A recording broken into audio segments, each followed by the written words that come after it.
পূর্ব ঘোষিত কর্মসূচি অনুযায়ী জুমার নামাজের পর আন্দরকিল্লা মোড়ে অবস্থান নেয় বৈষম্য বিরোধী শিক্ষার্থীরা। সেখানে তাদের সাথে যোগ দেয় বিভিন্ন শ্রেণী পেশার লোকজন।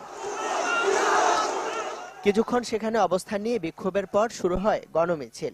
বিভিন্ন ব্যানার প্লেকার্ড নিয়ে মিছিলে যোগ দিয়ে শিক্ষার্থীরা তুলে ধরেন তাদের 9 দফা দাবি। স্লোগানে মুখর রাজপথে জানান ছাত্রসহ নিরীহ মানুষ হত্যার বিচার দাবি। প্রতিনিয়ত গড় থেকে সাধারণ ছাত্র বলেই সবাইকে উঠাই নিয়ে দেওয়া হচ্ছে। তো আমাদের যারা অ্যারেস্ট হয়েছে, যাদেরকে অ্যারেস্ট করা হয়েছে তাদেরকে ছেড়ে না দেওয়া পর্যন্ত আমাদের এই আন্দোলন চলমান থাকবে।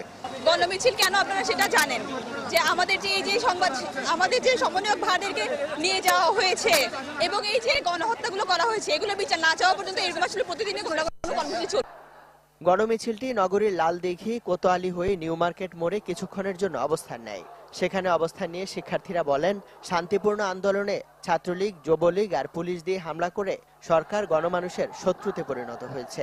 এখনো নিরীহ শিক্ষার্থীদের নামে মামলা ও গণগ্রেপ্তারের অভিযোগও করেন তারা। এই আন্দোলন কিন্তু আজকের না, 18 সালে শুরু হয়েছিল কোটা আন্দোলন। বিপিন উঠছিল ওই সময় ওটা চেঞ্জ হয়েছিল, কিন্তু এতদিন পরে কেন এটা আবার আনছে? আবার যদি না আনতো আন্দোলন হতো না। আপনারা জানেন সারা বাংলাদেশে আমাদের ছাত্র ভাইদের উপর, ছাত্র বোনদের উপর নির্মমভাবে হত্যাকাণ্ড চালা হয়েছে। ছোট ছোট বাচ্চাদের উপর নির্মমভাবে গুলি চালানো হয়েছে। আমাদের বিশ্ববিদ্যালয়ের শিক্ষকদের বাড়িতে বোমা হামলা করা হয়েছে এবং বরিশালে সাংবাদিক ভাইদের উপর হামলা চালানো হয়েছে। আমরা এর তীব্র নিন্দা জানাই। যতদিন না পর্যন্ত হামলাকারীদেরকে বিচারের আওতায় না আনা হবে ততদিন পর্যন্ত আমাদের আন্দোলন চলবে।